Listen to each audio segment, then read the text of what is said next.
পৃথিবীর যুদ্ধবিধ্বস্ত স্থানে শান্তি রক্ষায় কাজ করে যাচ্ছে জাতিসংঘের শান্তিরক্ষী বাহিনী। বর্তমানে আন্তর্জাতিক এই সংস্থাটিতে শান্তিরক্ষী প্রেরণের দিক থেকে শীর্ষ অবস্থানে রয়েছে বাংলাদেশ। শান্তি রক্ষায় অসামান্য অবদানের পাশাপাশি বাংলাদেশি শান্তিরক্ষীরা বিশ্বব্যাপী দেশের গৌরব ও মর্যাদা বৃদ্ধি করেছেন। তবে সম্প্রতি জাতিসংঘের ফ্যাক্ট ফাইন্ডিং এর প্রকাশিত প্রতিবেদনের পর অনেকেরই কপাল পুড়তে পারে। গত বছরের জুলাই আগস্টে বাংলাদেশে সংগঠিত মানবাধিকার লঙ্ঘনের তদন্ত প্রতিবেদন প্রকাশ করেছে জাতিসংঘ মানবাধিকার হাইকমিশন OHCHR।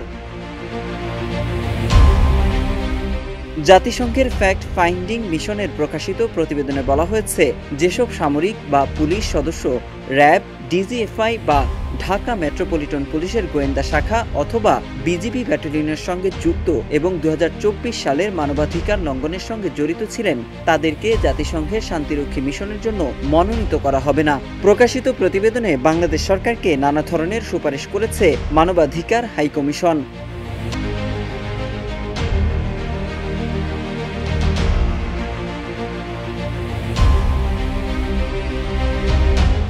সরকারের উদ্দেশ্যে OHCHR বলেছে, জাতিসংঘ শান্তি মিশন বা অন্যান্য আন্তর্জাতিক মিশনে নিয়োজিত কোনো বাংলাদেশি কর্মী যাতে আন্তর্জাতিক মানবাধিকার, মানবিক বা শরণার্থী আইন লঙ্ঘন বা যৌন হয়রানির অভিযোগে অভিযুক্ত না হন, তা নিশ্চিত করার জন্য একটি কার্যকর ও শক্তিশালী স্বাধীন মানবাধিকার স্ক্রিনিং ব্যবস্থা গড়ে তুলুন। এছাড়া আন্তর্জাতিক ও সুশীল সমাজের মতামতের ভিত্তিতে একটি স্বাধীন ও ন্যায্য যাচাই অনুসরণের মাধ্যমে পুলিশ, গোয়েন্দা, বিজিবি, আনসার ভিডিপি এবং সশস্ত্র বাহিনীর যেসব কমিশনপ্রাপ্ত কর্মকর্তারা গুরুতর মানবাধিকার লঙ্ঘন বা দুর্নীতির সঙ্গে জড়িত, তাদের পদ থেকে অপসারণ করুন।